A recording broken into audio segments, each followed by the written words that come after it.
A very special good evening to all of you my lovely students. तो कैसे हैं आप लोग? उम्मीद है आप सभी लोग अच्छे होंगे, पढ़ाई भी ज़बरदस्त चल रही होगी। दोस्तों, आज की क्लास में हम लोग जीके के महत्वपूर्ण प्रश्न करेंगे जो आपके बिहार और पैरामेडिकल की परीक्षा के दृष्टिकोण से बहुत ही ज़्यादा इम्पॉर्टेंट होगी। तो चलिए मित्रों, आज की क्लास को स्टार्ट करते हैं। तो क्लास को स्टार्ट करने से पहले एक छोटी सी रिक्वेस्ट है, यदि आप लोग हमारे चैनल पर नए हैं, पहली बार हैं, तो इस चैनल को सब्सक्राइब कर लीजिए और बेल आइकन को हिट कर लीजिए। चलिए आज की क्लास को अब स्टार्ट करते हैं। चलिए बच्चों, पहला क्वेश्चन आपकी स्क्रीन पे, down the memory lane. Down the memory lane ये किसकी आत्मकथा है? किसकी आत्मकथा है? Premjit Lal, Mother Teresa, Nelson Mandela या मेघा पाटेकर? जल्दी से जवाब दीजिएगा बच्चों, बहुत ही अच्छा क्वेश्चन है। और इसी टाइप के क्वेश्चन, जी हाँ, इसी टाइप के क्वेश्चन आपके पैरामेडिकल की परीक्षा में पूछे जाते हैं। डाउन द मेमोरी लेन ये किसकी आत्मकथा है? जी हाँ, सभी बच्चे बताएंगे। तो वेरी गुड, यदि आपने आंसर दिया है मदर टेरेसा यानी ऑप्शन नंबर बी, देन आपका आंसर सही है। तो याद रखना है मदर टेरेसा की ये आत्मकथा है। ठीक है बच्चों? हाँ जी। और याद रखना है बच्चों, अगर आपसे पूछा जाए मदर टेरेसा जी का जन्म कब हुआ और कहाँ हुआ, तो याद रखना है 26 अगस्त। जी हाँ, आपको याद रखना है बच्चों, 26 अगस्त 1910 को, 1910 को जो है मैसीडेनिया है ना, मैसीडोनिया है ना बच्चों, इनका जन्म कब हुआ था? तो 26 अगस्त 1910 को है ना, कहाँ पे हुआ था? मैसीडोनिया की राजधानी स्कोपजे एक जगह का नाम है, ठीक है, तो वहीं पे इनका जन्म हुआ था। ठीक है, याद रखना है कब हुआ था। तो 26 अगस्त 1910 ईस्वी को हुआ था। कहाँ हुआ था बच्चों? तो ये भी याद रखना है, मैसीडोनिया की राजधानी जो है स्कोपजे शहर में इनका जन्म हुआ था। ठीक है, चलिए बढ़ते हैं अगले क्वेश्चन की तरफ। भूमि पर उपलब्ध जल में खारे पानी की मात्रा है कितनी है? यानी भूमि पर जो जल उपलब्ध है उसमें खारे पानी की प्रतिशत क्या है? 97%, 50%, 25% या 69 हाँ जी 69। जल्दी से बताइएगा। भूमि पर उपलब्ध जल में खारे पानी की जो मात्रा है वो कितनी है? 97, 50, 25 या 69%?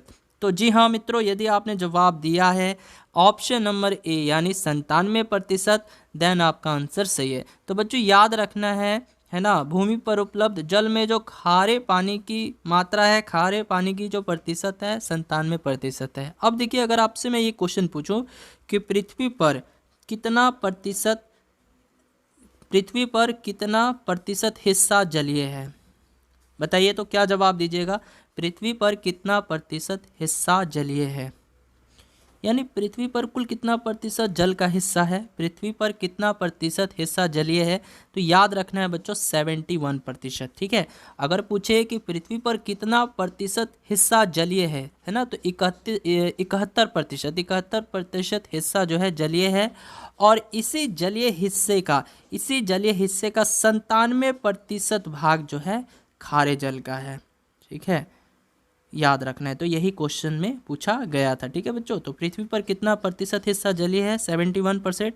अब इसी 71% हिस्सा जलीय में से जो है 97% खारे जल का हिस्सा हो जाता है। ठीक है बच्चों, चलिए बढ़ते हैं अगले क्वेश्चन की तरफ।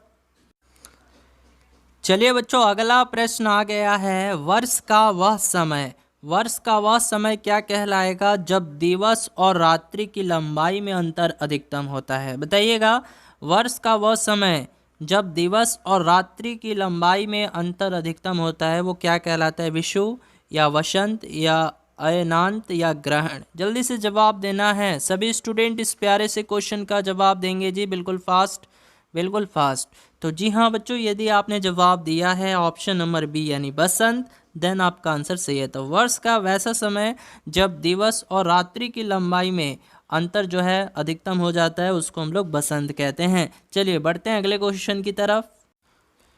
चलिए बच्चों, अगला प्रश्न आ चुका है, विश्व की सबसे लंबी नदी निम्न देश में है। बताना है विश्व की जो सबसे लंबी नदी है वो कौन सी देश में है? यूएसए में है, यूके में है, भारत में है या अफ्रीका में है? जल्दी से बताइएगा, विश्व की जो सबसे लंबी नदी है, नील नदी है ना बच्चों, वो कौन सी देश में है? हाँ जी, बिल्कुल फास्ट आंसर करना है। सभी विद्यार्थी इस प्यारे से क्वेश्चन का लाजवाब से क्वेश्चन का आंसर करेंगे। विश्व की सबसे लंबी नदी, जी हाँ, विश्व की सबसे लंबी नदी कौन सी है? तो जी हाँ बच्चों, लंबी नदी किस देश में है, ये पूछा है ना, लंबी नदी किस देश में है। तो वेरी गुड, यदि आपने जवाब दिया है अफ्रीका, देन आपका आंसर सही है। तो विश्व की सबसे लंबी नदी किस देश में? अफ्रीका में है ना। तो याद रखना है। और कौन सी नदी है? नील नदी है, ये भी याद रखना है। विश्व की सबसे लंबी नदी कौन सी है? नील नदी है। तो याद रखना है बच्चों, नील नदी जो है उत्तर की ओर बहने वाली अफ्रीकी नदी है, जो विश्व की सबसे लंबी नदी मानी जाती है। और ये कहाँ गिरती है बच्चों? अगर आपसे पूछा जाए कि नील नदी कहाँ गिरती है, तो याद रखना है ये भूमध्य सागर में गिरती है। कहाँ गिरती है बच्चों?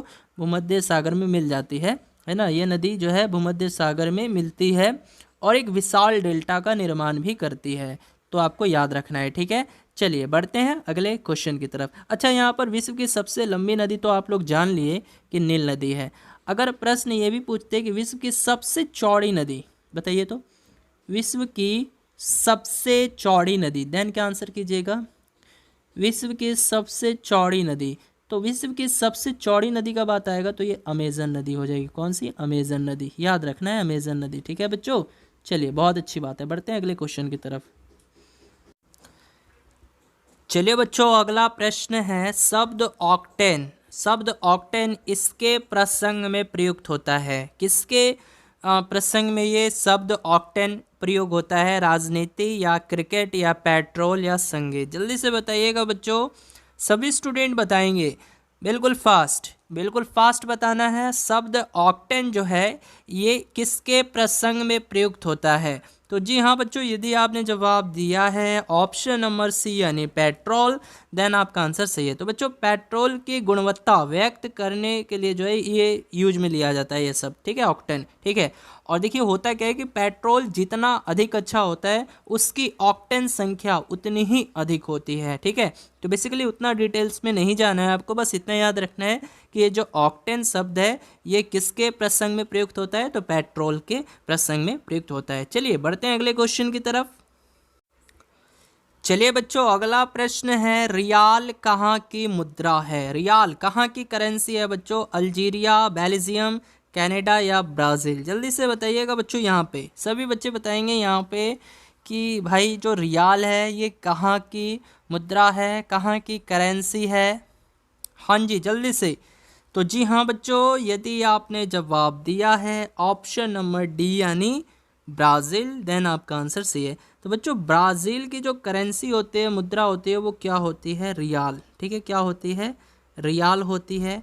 कनाडा की मुद्रा की बात करें तो ये क्या होता है? Canadian dollar. क्या होता है बच्चों? कैनेडियन डॉलर, याद रखना है, कैनेडियन डॉलर, ठीक है। हाँ जी। और बात करेंगे बेल्जियम की मुद्रा की, तो ये क्या होती है? फ्रैंक होती है। क्या होती है बच्चों? फ्रैंक होती है यहाँ की मुद्रा। और अल्जीरिया की मुद्रा क्या होती है? हाँ, ये भी याद रखना है, अल्जीरियाई, अल्जीरियाई दिनार होती है। अल्जीरिया की मुद्रा जो है क्या है बच्चों? अल्जीरियाई दिनार, अल्जीरियाई दिनार, ठीक है। चलिए बहुत अच्छी बात है बच्चों, बढ़ते हैं अगले क्वेश्चन की तरफ। चलिए बच्चों, अगला प्रश्न आ चुका है कांग्रेस दल के अंतिम अध्यक्ष जिनका उपनाम गांधी नहीं था। जल्दी से बताना है, कांग्रेस दल के अंतिम अध्यक्ष कौन थे जिनका उपनाम गांधी नहीं था? केसरी, राव, रेड्डी या बरुआ? जल्दी से बताना है, कांग्रेस दल के अंतिम अध्यक्ष जिनका उपनाम गांधी नहीं था। जल्दी से बताना है, कांग्रेस दल के जो अंतिम अध्यक्ष थे, है ना, जिनका उपनाम गांधी नहीं था, उनका नाम क्या है बच्चों? कांग्रेस दल के अंतिम अध्यक्ष जिनका उपनाम गांधी नहीं था कौन थे? तो वो केसरी जी थे, ठीक है। इनका पूरा नाम क्या है? सीताराम केसरी। इनका पूरा नाम क्या है बच्चों? यदि आप लिखना चाहो लिख सकते हो, उनका पूरा नाम था सीताराम केसरी, ठीक है। आपको याद रखना है, ठीक है। तो सही आंसर क्या हो जाएगा? ऑप्शन नंबर ए हो जाएगा, यानी कांग्रेस दल के अंतिम अध्यक्ष थे लेकिन इनका उपनाम गांधी नहीं था, ठीक है, केसरी जी, ठीक है। चलिए बहुत ही अच्छी बात है। अच्छा, अगर मैं आपसे क्वेश्चन पूछूं, देखिए कांग्रेस से रिलेटेड बात आई है, तो अगर मैं आपसे क्वेश्चन पूछूं कि भारतीय राष्ट्रीय कांग्रेस के प्रथम अध्यक्ष कौन थे, क्या जवाब दीजिएगा? भारतीय राष्ट्रीय, भारतीय राष्ट्रीय कांग्रेस के प्रथम अध्यक्ष, भारतीय राष्ट्रीय कांग्रेस के प्रथम अध्यक्ष कौन थे? बताइएगा। भारतीय राष्ट्रीय कांग्रेस के प्रथम अध्यक्ष कौन थे? बताइएगा जल्दी से, कौन थे? तो वेरी गुड, कौन थे? व्योमेश चंद्र बनर्जी। जी हाँ, याद रखना है, व्योमेश चंद्र बनर्जी, व्योमेश चंद्र बनर्जी थे। ठीक है बच्चों, चलिए बहुत ही अच्छी बात है। ठीक है, चलिए बढ़ते हैं अगले क्वेश्चन की तरफ। चलिए बच्चों, अगला प्रश्न आ चुका है, गुजरात की राजधानी कहाँ है? गुजरात की राजधानी कहाँ है? इंदौर, गांधीनगर, रायपुर या पटना? जल्दी से बताना है सभी स्टूडेंट को। हाँ जी, बिल्कुल फास्ट, बिल्कुल फास्ट। तो वेरी गुड स्टूडेंट, यदि आपने जवाब दिया है ऑप्शन नंबर बी यानी गांधीनगर। आ रखा है बच्चों ये क्वेश्चन आपके बिहार पैरामेडिकल में कई बार आ चुका है। गुजरात की राजधानी कहाँ है? गांधीनगर है ना। अब यहाँ पर हम लोग अन्य ऑप्शनों की बात करें तो इंदौर क्या है बच्चों? इंदौर जो है ये मध्य प्रदेश का एक बड़ा शहर है। क्या है ये? मध्य प्रदेश का एक बड़ा शहर है। और यही बात करें रायपुर की, तो रायपुर जो है क्या है? छत्तीसगढ़ की राजधानी है। क्या है बच्चों? रायपुर ये छत्तीसगढ़ की राजधानी हो जाएगी। छत्तीसगढ़, अगर आपसे पूछे कि छत्तीसगढ़ की राजधानी क्या होती है? रायपुर है। और पटना की बात करें तो ये बिहार की राजधानी है। ठीक है बच्चों, आप सभी जानते होंगे। चलिए बहुत ही अच्छी बात है, बढ़ते हैं अगले क्वेश्चन की तरफ। चलिए बच्चों, अगला प्रश्न है, समता स्थल इनका स्मारक है। बताना है समता स्थल जो है ये किनका स्मारक है? राजीव गांधी का, चौधरी चरण सिंह का, मोरारजी देसाई का या जगजीवन राम का? जल्दी से बताना है। सभी स्टूडेंट इस प्यारे से क्वेश्चन का जवाब देंगे बच्चों। तो वेरी गुड स्टूडेंट, यदि आपने जवाब दिया है ऑप्शन नंबर डी यानी जगजीवन राम, देन आपका आंसर सही है। तो समता स्थल किसका स्मारक है? तो ये जगजीवन राम जी का है। ठीक है, समता स्थल जो है किनका स्मारक है? जगजीवन राम जी का है, याद रखना है। ठीक है बच्चों, चलिए इसके बाद देखिए यहाँ से कई सारे क्वेश्चन जो हैं अराइज हो सकते हैं। जैसे राजीव गांधी की बात करें तो अगर आपसे प्रश्न ऐसे पूछे कि बच्चों सबसे कम उम्र में प्रधानमंत्री कौन बने थे? सबसे कम उम्र में, जी हाँ, सबसे कम उम्र में प्रधानमंत्री बनने वाले व्यक्ति कौन थे? सबसे कम उम्र में प्राइम मिनिस्टर बनने वाले व्यक्ति कौन थे? सबसे कम उम्र में प्रधानमंत्री बनने वाले व्यक्ति कौन थे? बताइएगा, सबसे कम उम्र में प्राइम मिनिस्टर बनने वाले व्यक्ति कौन थे? तो वेरी गुड, कौन थे? ये राजीव गांधी जी ही थे। ठीक है, राजीव गांधी थे। अगर प्रश्न ऐसे पूछे कि सबसे अधिक उम्र में, जी हाँ, अगर क्वेश्चन ऐसे बोले कि सबसे अधिक उम्र में, जी हाँ, सबसे अधिक उम्र में प्रधानमंत्री बनने वाले व्यक्ति कौन थे? तब यहाँ पे किसका नाम आ जाता है? सबसे अधिक उम्र में प्रधानमंत्री बनने वाले व्यक्ति ये मोरारजी देसाई थे। ठीक है, ये आपको दोनों याद रखना है क्वेश्चन। ठीक है बच्चों, बढ़ते हैं अगले क्वेश्चन की तरफ। चलिए बच्चों, अगला प्रश्न आ जाता है, a beautiful mind, a beautiful mind चलचित्र इनके जीवन पर आधारित है। बताइए, ए ब्यूटीफुल माइंड ये चलचित्र जो है ये किनके जीवन पर आधारित है? किनकी जीवनी है बच्चों? न्यूटन या आइंस्टीन या जॉन फॉक्सनेस या बीथोवन? जल्दी से जवाब देना है। सभी स्टूडेंट इस प्यारे से लाजवाब से क्वेश्चन का आंसर करेंगे। यहाँ पे अ ब्यूटीफुल माइंड चलचित्र जो है किनके जीवन पर आधारित है? तो जी हाँ बच्चों, यदि आपने जवाब दिया है ऑप्शन नंबर सी, जी हाँ, ऑप्शन नंबर सी जो है सही जवाब हो जाएगा इस क्वेश्चन का। ठीक है, तो बच्चों देखिए ये है क्या? ए ब्यूटीफुल माइंड जो है एक अमेरिकी चलचित्र है जो प्रसिद्ध अर्थशास्त्री तथा नोबेल पुरस्कार विजेता जॉन फॉक्सनेस के जीवन पर आधारित है। ठीक है, तो ये आपको याद रखना है। चलिए बढ़ते हैं अगले क्वेश्चन की तरफ। संविधान में भारत को किस प्रकार का राज्य कहा गया है? बच्चों, भारत के संविधान में भारत को किस प्रकार का राज्य कहा गया है?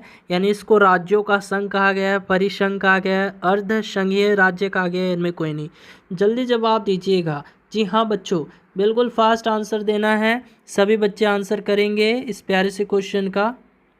तो जी हाँ, यदि आप लोगों ने आंसर दिया है ऑप्शन नंबर ए यानी राज्यों का संघ, देन आपका आंसर सही है। तो आपको याद रखना है, भारतीय संविधान के अनुच्छेद 1 के अंतर्गत ये कहा गया है भारत अर्थात इंडिया ये राज्यों का संघ है। जी हाँ, अनुच्छेद 1 के अंतर्गत ऐसा कह दिया गया है कि भाई भारत जो है ये राज्यों का संघ है। अब देखिए संविधान से रिलेटेड भी कई सारे क्वेश्चन बन जाते हैं। जैसे एक प्रश्न ये पूछा था कि भारत का संविधान कब अंगीकृत किया गया, क्या आप लोग बता सकते हो प्यारे बच्चों? भारत का संविधान है ना, भारत का संविधान जो है ये कब अंगीकृत किया गया, कब अंगीकृत किया गया, जल्दी से बताइएगा, है ना। भारत का संविधान जो है कब अंगीकृत किया गया, यानी कब अपनाया गया, बताइए कब अंगीकृत किया गया। तो याद रखना है ये किया गया था बच्चों 26 नवंबर 1949 को, ठीक है। लेकिन भारतीय संविधान लागू कब हुआ, अगर प्रश्न ये बोल दे कि भारतीय संविधान लागू कब हुआ, तब क्या आंसर कीजिएगा। तो भारतीय संविधान लागू कब हुआ था, तो ये लागू हुआ था 26 जनवरी 1950 को, ठीक है। तो दोनों क्वेश्चन थोड़ा सा डिफरेंट है, अच्छे से जो है इसको देख लेना है, रट लेना है, ठीक है। यानी देखिए संविधान में भारत को किस प्रकार का राज्य कहा गया है, इसको भारत को राज्यों का संघ कहा गया है। और संविधान से रिलेटेड ये दोनों क्वेश्चन जो है अवश्य पूछ लिए जाते हैं, ठीक है। तो चलिए बच्चों आज की इस क्लास में इतना ही।